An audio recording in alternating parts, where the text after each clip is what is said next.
ഒരു സംരംഭകനെ സംബന്ധിച്ചിടത്തോളം ഒരുപാട് കാൻഡിഡേറ്റ്സിൽ നിന്ന് ഒരാളെ തിരഞ്ഞെടുക്കുക എന്ന് പറയുന്നത് വളരെ ബുദ്ധിമുട്ടുള്ളൊരു കാര്യമാണ്. എസ്പെഷ്യലി ചില പോസ്റ്റിലേക്ക് എംപ്ലോയീസിനെ കിട്ടുക എന്ന് പറയുന്നത് ഭയങ്കര ബുദ്ധിമുട്ടുള്ളൊരു കാര്യമാണ്. ഞങ്ങൾക്കൊരു അക്കൗണ്ടിങ് സ്റ്റാഫിന് വേണ്ടി തപ്പി ഇറങ്ങിയപ്പോഴാണ് ഞങ്ങൾ ആസ്പയർ HR സൊല്യൂഷനെ പറ്റി കേട്ടത്. അപ്പോഴാണ് ഞങ്ങൾ ജോഷ്ല മാമിൻ്റെ ഒരു അപ്പോയിൻമെൻ്റ് ഒക്കെ എടുത്ത് ഇങ്ങനെ സെറ്റായിട്ട് നിൽക്കുകയാണ്. നമുക്ക് പകത്തേറി നോക്കാം. വ്യത്യസ്തരായി ചിന്തിക്കുകയും വ്യത്യസ്തരായി ജീവിക്കാനാണ് ഓൺട്രപ്രണേഴ്സ്. അവരുടെ കഥ പറയുന്ന ഷോ ആണ് സക്സസ് ഡയറി. ഞാൻ മീനാക്ഷി.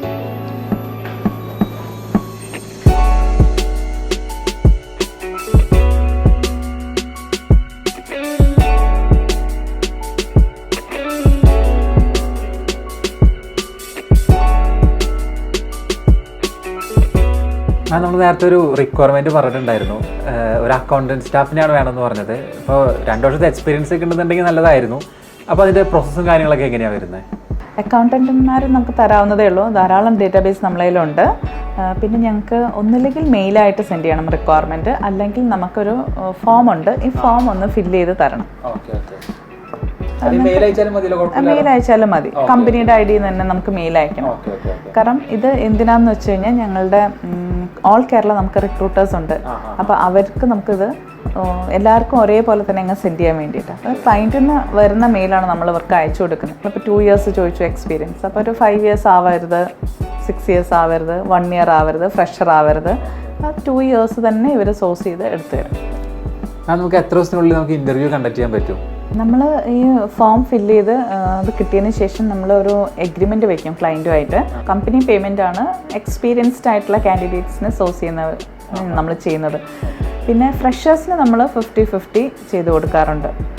അപ്പോൾ അതിനകത്ത് ഈ എക്സ്പീരിയൻസ്ഡ് ആയിട്ടുള്ള കാൻഡിഡേറ്റ്സിൻ്റെ റിക്വയർമെൻ്റ് ആണല്ലോ ഇപ്പോൾ നിങ്ങൾക്കുള്ളത്. ഞങ്ങൾ എന്ത് ചെയ്യുന്നത് വെച്ച് കഴിഞ്ഞാൽ ഇത് എഗ്രിമെൻറ്റ് നിങ്ങൾ സൈൻ ചെയ്തതിന് ശേഷം നമ്മളത് ഞങ്ങളുടെ ഒരു ചാനലുണ്ട്, റിക്രൂട്ട് ചെയ്യുന്ന ഒരു ചാനലുണ്ട്. അതിനകത്തോട്ട് ഇട്ടിട്ട് നമ്മൾ സോഴ്സ് ചെയ്ത് തുടങ്ങും. സോഴ്സ് ചെയ്ത് തുടങ്ങിയാൽ എങ്ങനെയായാലും ഒരു 10-15 ദിവസത്തിനകത്ത് നമുക്ക് റെസ്യൂമീസ് ഇങ്ങനെ വന്നുകൊണ്ടിരിക്കും. അപ്പോൾ നിങ്ങൾക്ക് ഫ്രഷ് റെസ്യൂമേ ഞങ്ങൾ തരുന്നത്. ഞങ്ങളിവിടെ വെച്ചിട്ട് അവർക്ക് ഫസ്റ്റ് ലെവൽ ഇൻ്റർവ്യൂ നമ്മൾ ചെയ്തിട്ട് ഫിൽറ്റർ ചെയ്തിട്ടേ നമ്മൾ ബാക്കിയുള്ള കാൻഡിഡേറ്റ്സിനെ ക്ലയൻറ്റിന് കൊടുക്കാറുള്ളൂ. അപ്പോൾ നിങ്ങളുടെ ചാനലിലോട്ടല്ല ഇപ്പോൾ റിക്വയർമെൻറ്റ് വരുന്നത്. ചാനലിലേക്ക് എക്സ്പീരിയൻസ്ഡ് ആയിട്ടുള്ള ആൾക്കാരെ വേണമെങ്കിൽ അങ്ങനെ നമുക്ക് ഫിൽറ്റർ ചെയ്യുമ്പോൾ അത് ആഡ് ചെയ്തിട്ട് തരാൻ സാധിക്കും. അപ്പോൾ കാൻഡിഡേറ്റ്സ് റെഡി ആകുമ്പോൾ ഇൻഫോം ചെയ്താൽ മതി. ഞാൻ മാനേജ്മെൻറ്റിൽ സംസാരിച്ചിട്ട് ഇൻ്റർവ്യൂവിനോട് ഡേറ്റ് ഒന്ന് കൺഫേം ചെയ്തിട്ട് ഞാൻ അറിയിക്കാം. മാം, നമ്മളിവിടെ റിക്രൂട്ട്മെൻറ്റ് മാത്രമാണ് ചെയ്യുന്നത്? അല്ല, നമുക്ക് ട്രെയിനിങ്സ് ഉണ്ട്. അതുപോലെ HRMS സോഫ്റ്റ്വെയർ നമ്മൾ ചെയ്യുന്നുണ്ട്. ഓഡിറ്റ് ചെയ്ത് കൊടുക്കാം. പിന്നെ അതുപോലെ തന്നെ HR പോളിസി പ്രൊസീജിയേഴ്സ് നമുക്ക് സെറ്റ് ചെയ്ത് ഡിസൈൻ ചെയ്ത് കൊടുത്തു കഴിഞ്ഞാൽ HR ഡിപ്പാർട്ട്മെൻറ്റിന് വളരെ ഈസിയാണ് അത് മോണിറ്റർ ചെയ്യാൻ. അപ്പം അങ്ങനെയുള്ള കാര്യങ്ങളെല്ലാം നമുക്ക് ഇവിടുന്ന് ചെയ്ത് കൊടുക്കാറുണ്ട്. പിന്നെ PF ESI സ്റ്റാറ്റ്യൂട്ടറി മാത്രമായിട്ട് ചെയ്ത് കൊടുക്കുന്നുണ്ട്. പിന്നെ MBA കുട്ടികൾക്ക് HR കഴിഞ്ഞവർക്ക് പ്രോജക്റ്റ് സബ്മിറ്റ് ചെയ്യാൻ വേണ്ട സപ്പോർട്ട് കൊടുക്കും. അതേപോലെ അവരുടെ ഇൻറ്റേൺഷിപ്പിനും നമ്മൾ സപ്പോർട്ട് ചെയ്യുന്നുണ്ട്. പിന്നെ കോൺട്രാക്ട് സ്റ്റാഫിംഗ് ഉണ്ട്. മാം, നമ്മൾ വേറെ ഏതെല്ലാം കാറ്റഗറിയിലാണ് റിക്രൂട്ട്മെൻറ്റ് ചെയ്യുന്നത്? ഞങ്ങൾക്ക് IT റിക്രൂട്ട്മെൻ്റ് ഉണ്ട്. പിന്നെ ഓഫീസ് കാറ്റഗറി സീനിയർ ലെവൽ ചെയ്യാം, മിഡിൽ ലെവൽ ചെയ്യാം. പിന്നെ ടെക്നിക്കൽ സ്റ്റാഫിൻ്റെ റിക്രൂട്ട്മെൻ്റ് ഉണ്ട്. അതൊക്കെ ധാരാളമായിട്ട് ഇപ്പോൾ ചെയ്തുകൊണ്ടിരിക്കുന്ന കാറ്റഗറീസാണ്. നമ്മളിവിടെ റിക്രൂട്ട്മെൻറ്റ് സർവീസ് മാത്രമേ ഉള്ളൂ ചെയ്യുന്നത്? റിക്രൂട്ട്മെൻറ്റ് അല്ലാതെ വരുന്നത് പിന്നെ ട്രെയിനിങ്സാണ്. ട്രെയിനിങ്ങിനകത്തേക്ക് അതായത് ഇപ്പോൾ കാൻഡിഡേറ്റ്സ് ഓൺ ബോർഡ് ആയി കഴിഞ്ഞാൽ അവർക്ക് വേണ്ട ട്രെയിനിങ്സ് നമുക്ക് കൊടുക്കാം. അവിടെ തന്നെ ഒരു കമ്പനിയിൽ തന്നെ ധാരാളം ട്രെയിനിങ്സ് വേണ്ടി വരും. എംപ്ലോയിനെ മോട്ടിവേറ്റ് ചെയ്യാൻ, പിന്നെ ഓഫീസിനകത്തൊരു എന്താ പറയുക എംപ്ലോയി എൻഗേജ്മെൻറ്റിന് വേണ്ടിയിട്ടുള്ള ട്രെയിനിങ്, പ്രൊഡക്റ്റിനെ കുറിച്ച് നോളേജ് കൂടുതൽ കൊടുക്കാനായിട്ടുള്ള ട്രെയിനിങ്, അങ്ങനെ പല കാറ്റഗറി ട്രെയിനിങ്സ് ഉണ്ട്. അതിന് വേണ്ട ആൾക്കാരെ നമുക്ക് ട്രെയിനേഴ്സിന് നമുക്ക് നല്ല എക്സ്പീരിയൻസ്ഡ് ആയിട്ടുള്ള ട്രെയിനേഴ്സിന് നമുക്ക് കൊടുക്കാൻ സാധിക്കും. ഇപ്പോൾ ഫ്രഷേഴ്സ് കാൻഡിഡേറ്റിനെ നമ്മൾ ട്രെയിൻ ചെയ്തിട്ടാണ് കമ്പനീസിലേക്കൊക്കെ വിടുന്നത്. കുട്ടികൾക്ക് വേണ്ടിയിട്ട് ഞങ്ങൾ സമ്മർ ക്യാമ്പുകൾ സംഘടിപ്പിക്കാറുണ്ട്. യൂത്തിന് വേണ്ടി കോളേജസിലും കൂടാതെ നമ്മളായിട്ട് ഇൻഡിവിജ്വലായിട്ട് വേറെയും നമ്മൾ ട്രെയിനിങ്സ് ചെയ്ത് കൊടുക്കാറുണ്ട്. കരിയറിലൊക്കെ ബ്രേക്ക് വന്ന ലേഡീസിന് വേണ്ടിയിട്ടുള്ള ട്രെയിനിങ്സ് ഉണ്ട്. അവർക്ക് 3 മാസമൊക്കെ ട്രെയിനിങ് കൊടുത്തതിന് ശേഷം ഞങ്ങൾ അവരെ പ്ലേസ് ചെയ്തിട്ടുണ്ട്. പിന്നെ അതുകൂടാതെ ഞങ്ങൾക്ക് ഏജ്ഡ് ആയ ആൾക്കാർക്ക് വേണ്ടിയിട്ട് മാത്രമായിട്ടൊരു കമ്പ്യൂട്ടർ സെൻറ്റർ തന്നെ നമുക്ക് ഉണ്ട്. ഇൻഡിവിജ്വൽ അറ്റൻഷനോട് കൂടി കൊടുത്ത് ഓൾ കേരള നമ്മളടുത്ത് ആൾക്കാർ വന്ന് പഠിക്കാറുണ്ട്. അതിന്റെ ഭാഗമായിട്ടാണോ ശ്രീശാന്തിന്റെ കോച്ചിന്റെ ഫോട്ടോ ഞാൻ കണ്ടായിരുന്നു? അതിൻ്റെ ഭാഗമായിട്ട് വന്ന് പഠിച്ചതാണ്. പുതിയ ആപ്പുകൾ പഠിക്കാനായിട്ട്, അതെങ്ങനെയാണ് അത് ഇൻസ്റ്റാൾ ചെയ്യുന്നത്, എങ്ങനെയാണ് അത് യൂസ് ചെയ്യേണ്ടത് എന്നൊക്കെ പഠിക്കാനായിട്ടും സോഷ്യൽ മീഡിയ പഠിക്കാനായിട്ടും ഒക്കെ ധാരാളം പേര് വരാറുണ്ട്. പിന്നെ ഞങ്ങൾക്ക് ടെക്നിക്കലായിട്ട് എല്ലാ മാസവും നമ്മൾ 3-4 ട്രെയിനിങ്സ് കണ്ടക്ട് ചെയ്യാറുണ്ട്.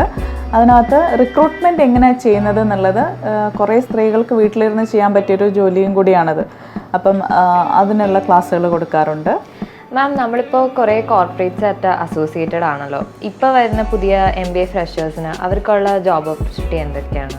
എന്നെ സമീപിക്കുന്ന എല്ലാ കാൻഡിഡേറ്റ്സിനും അവർക്കൊരു ജോലി കൊടുക്കാൻ എനിക്ക് സാധിക്കില്ല. നമ്മൾ അസോസിയേറ്റ് ചെയ്യുന്ന കമ്പനികൾക്ക് എന്താണോ അവരുടെ റിക്വയർമെൻറ്റ് അതിനനുസരിച്ചുള്ള ആൾക്കാരെ നമുക്ക് സോഴ്സ് ചെയ്ത് മാർക്കറ്റിൽ നിന്ന് എടുത്ത് കൊടുക്കാനാണ് ഞങ്ങൾക്ക് സാധിക്കുന്നത്. പിന്നെ ഫ്രഷേഴ്സിന് വേണ്ടി നമുക്ക് പ്രോജക്റ്റ് സപ്പോർട്ട്, അതേപോലെ ഇൻറ്റേൺഷിപ്പ് അവർ പഠിക്കുമ്പോൾ അവർക്ക് അത്യാവശ്യമുള്ളതാണ്. അത് MBA കഴിഞ്ഞ കുട്ടികൾക്ക്, HR കഴിഞ്ഞവർക്ക് മാത്രമായിട്ടാണ് നമുക്കത് ചെയ്തു കൊടുക്കാൻ പറ്റുന്നത്. അങ്ങനെ ഇൻറ്റേൺഷിപ്പും പ്രോജക്റ്റ് സപ്പോർട്ടും നമുക്ക് ചെയ്തു കൊടുക്കാൻ സാധിക്കും. നമ്മൾ റിക്രൂട്ട്മെന്റ് ചെയ്യുമ്പോൾ കോൺട്രാക്ട് സ്റ്റാഫായിട്ടാണോ അതോ പെർമനന്റ് റോളിലേക്ക് നമ്മൾ ചെയ്യുന്നുണ്ടോ? ഇപ്പോൾ കമ്പനിക്ക് ആവശ്യം പെർമനൻറ്റ് റോളിലേക്കാണെങ്കിൽ നമുക്ക് അങ്ങനെ സോഴ്സ് ചെയ്ത് കൊടുക്കാം. അതല്ല കമ്പനിക്ക് ആവശ്യം ഇപ്പം കോൺട്രാക്റ്റിലാണെങ്കിൽ ഞങ്ങൾക്ക് കോൺട്രാക്ട് സ്റ്റാഫിംഗ് ഉണ്ട്. നമുക്ക് കോൺട്രാക്റ്റിൽ എംപ്ലോയീസിനെ സോഴ്സ് ചെയ്ത് എടുത്തിട്ട് കമ്പനിയുടെ വെന്യൂവിൽ നമുക്ക് വർക്ക് ചെയ്യിക്കാൻ സെൻഡ് ചെയ്യാം. കൊച്ചിൻ മെട്രോയുടെ ഫസ്റ്റ് ലേഡി കോൺട്രാക്ടർ ഞാനാണ്. അതുപോലെ നമുക്ക് ടെക്നിക്കലായിട്ടുള്ള എംപ്ലോയീസിനെയും സോഴ്സ് ചെയ്തെടുക്കാം. എനി കാറ്റഗറി, അതായത് അവർക്ക് ഏത് രീതിയിലുള്ള എംപ്ലോയീസിനെ വേണ്ടത്, എത്ര ബൾക്കാണ് വേണ്ടത്, അതിനനുസരിച്ച് നമുക്ക് സോഴ്സ് ചെയ്ത് സെൻഡ് ചെയ്ത് കൊടുക്കാൻ സാധിക്കും.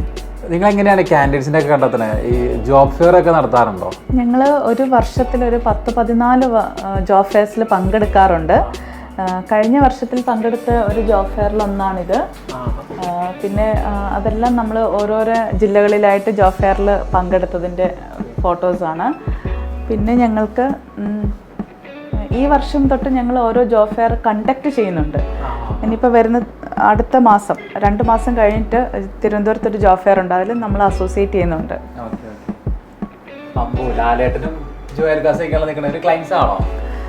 ലാലേട്ടൻ്റെ ടെസ്റ്റിമോണിലാണ്. ബാക്കി ഇതെല്ലാം ഞങ്ങളുടെ ക്ലയൻസിൻ്റെ അടുത്ത് നിന്ന് എനിക്ക് കിട്ടിയിരിക്കുന്നതാണ്. ഞങ്ങൾക്ക് ഇന്ത്യ ഒട്ടാകെ എല്ലാ മേജർ സിറ്റീസിലും ഞങ്ങൾക്ക് ക്ലയൻസും ഉണ്ട്. അതേപോലെ നമ്മൾ പ്രൊവൈഡ് ചെയ്ത കാൻഡിഡേറ്റ്സ് അവിടെയൊക്കെ വർക്ക് ചെയ്യുന്നുണ്ട്. മാം, എങ്ങനെയാണ് ഈ ഫീൽഡിലേക്ക് വരണത്? നേരത്തെ മുതലേ ഒരു ഓണ്ടർപ്രണർ ആവാനുള്ള ആഗ്രഹം നേരത്തെ ഉണ്ടായിരുന്നോ? ഞാൻ March 2011 Aspire HR solutions start ചെയ്യുന്നത്. ഞാൻ ആദ്യം ബാംഗ്ലൂർ എയർപോർട്ടിൽ ഗ്രൗണ്ട് ഹാൻഡ്ലിങ്ങിൽ വർക്ക് ചെയ്യായിരുന്നു. പിന്നെ 2ാമത്തെ മോളായതിനു ശേഷം ഒരു കരിയറിലൊരു ബ്രേക്ക് വന്നു. അപ്പം ആ ബ്രേക്ക് വന്ന് എനിക്ക് വേണമെങ്കിൽ അത് കണ്ടിന്യൂ ചെയ്യാമായിരുന്നു. ബ്രേക്കായിട്ട് ഇങ്ങനെ വീട്ടിൽ തന്നെ ഇരിക്കുകയായിരുന്നു. പക്ഷേ ഞാൻ ഓർത്ത് നോക്കി ഇത്രയും ഇൻ്റർനാഷണൽ എക്സ്പോഷറൊക്കെ കിട്ടിയ ഞാൻ എന്തിനിങ്ങനെ വെറുതെ വീട്ടിലിരുന്ന് സമയം കളയണമെന്ന് കരുതിയിട്ട് അങ്ങനെ ഇതിനെക്കുറിച്ച് ഞാൻ ചിന്തിച്ചു തുടങ്ങിയത്. ആസ്പെയർ HR സൊല്യൂഷൻസ് എന്ന് പറഞ്ഞ HR സർവീസസ് സ്റ്റാർട്ട് ചെയ്യാൻ കാര്യം ഞാൻ MBA HR ആണ് എടുത്തത്.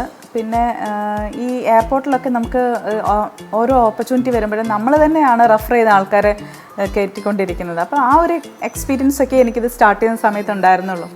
അങ്ങനെ ഞാൻ ആസ്പെയർ HR സൊല്യൂഷൻസ് എന്ന് പറഞ്ഞാൽ വീടിൻ്റെ അടുത്ത് തന്നെ എനിക്കൊരു സ്പേസ് കിട്ടി. അതുകൊണ്ട് തന്നെ എനിക്ക് വീടും കുടുംബവും അതുപോലെ പിള്ളേരുടെ സ്കൂളും അടുത്താണ്. ഇത് 3ഉം എനിക്ക് എൻ്റെ കൺട്രോളിൽ എനിക്ക് നോക്കാൻ പറ്റി. ഇവർക്കും ഞാൻ എപ്പോഴും അവൈലബിൾ ആണ്. അങ്ങനെ ഓഫീസിലെ കാര്യങ്ങൾ നോക്കാം. അങ്ങനെയാണ് ഇത് തുടങ്ങുന്നത്. നമ്മുടെ കേരളത്തിൽ സ്ത്രീകൾക്ക് ഇങ്ങനെ ഒരു സംരംഭം തുടങ്ങാനുള്ള സാഹചര്യം എത്രത്തോളം ഉണ്ട്? അല്ലെങ്കിൽ മാമിന് എങ്ങനെയാണ് ഇത്രയും ധൈര്യം വന്നത്? എങ്ങനെയാണ്? ചെറിയ കുട്ടിയൊക്കെ ഉണ്ടായ സാഹചര്യത്തിൽ എനിക്കൊരു ജോലിക്ക് പോവുക എന്ന് പറഞ്ഞാൽ അന്ന് നടക്കാത്തൊരു കാലമായിരുന്നു. അപ്പോൾ ഞാൻ ഈ സ്വന്തമായിട്ട് ഒരു ഓൺട്രപ്രണർ ആവണം എന്നും അന്നേരം എനിക്ക് തീവ്രമായ ഒരു ആഗ്രഹം ഉണ്ടായിരുന്നു. കേരളത്തിൻ്റെ ഒരു സാഹചര്യം വെച്ച് നമുക്ക് ധാരാളം ഓപ്പർച്യൂണിറ്റീസ് ഉണ്ട് ഇന്ന് ഒരു ഓൺട്രപ്രണറിന് വളർന്നു വരാനായിട്ട്. പിന്നെ എനിക്ക് വീട്ടിൽ നിന്നും നല്ല സപ്പോർട്ടാണ് കിട്ടിയത്. അതുപോലെ ഹസ്ബൻഡിൻ്റെ ഭാഗത്തുനിന്ന് വളരെ നല്ല സപ്പോർട്ട് കിട്ടി. വീട്ടിൽ ഹസ്ബൻഡും 2 കുട്ടികളുമാണുള്ളത്. പിള്ളേർ 2 പേരും പഠിക്കുന്നത്. ഹസ്ബൻഡ് ഇൻഫോ പാർക്കിൽ കോൺട്യൂൻ്റ് എന്നുള്ള കമ്പനിയുടെ ഡയറക്ടറാണ്. ബിസിനസിൻ്റെ കൂടെ വേറെ എന്തൊക്കെയാണ് ഹോബീസ്? ആസ്പെയറിന് വേണ്ട എല്ലാ പോസ്റ്റേഴ്സും ഞാൻ തന്നെ ഡിസൈൻ ചെയ്യുന്നത്. ഞാൻ നന്നായി ഡിസൈൻ ചെയ്യും. ഇപ്പം തന്നെ ഒരു 500-ലധികം പോസ്റ്റേഴ്സ് നമ്മൾ ഡിസൈൻ ചെയ്ത് കഴിഞ്ഞു. പിന്നെ ഞങ്ങൾക്ക് കറ്റാർവാഴയുടെ ചെറിയൊരു തോട്ടമുണ്ട്. അപ്പോൾ അവിടുന്ന് ഞാൻ കുറച്ച് സാപ്ലിങ്സ് കൊണ്ടുവന്നിട്ടുണ്ട്. ഞാൻ നിങ്ങൾക്ക് കാണിച്ചു തരാം. ഇതാണ് സാപ്ലിങ്സ്. അപ്പോൾ ഇത് നമ്മൾ ഗിഫ്റ്റായിട്ടും പ്രോഗ്രാംസിനും എല്ലാം ഞങ്ങൾ കൊടുക്കും. ആസ്പെയർ HR സൊല്യൂഷൻ ഇവിടെ റിക്രൂട്ട്മെൻറ്റ് സർവീസുകൾ മാത്രമല്ല ഉള്ളത്, കോർപ്പറേറ്റ് ട്രെയിനിങ്, പിന്നെ HR സോഫ്റ്റ്വെയർ, അങ്ങനെ നിരവധി സർവീസുകൾ. ഞങ്ങൾക്ക് എന്തായാലും ഒരു അടിപൊളി അക്കൗണ്ടിങ് സ്റ്റാഫിനെ കിട്ടുന്നുള്ള കാര്യത്തിൽ ഒരു സംശയമില്ല.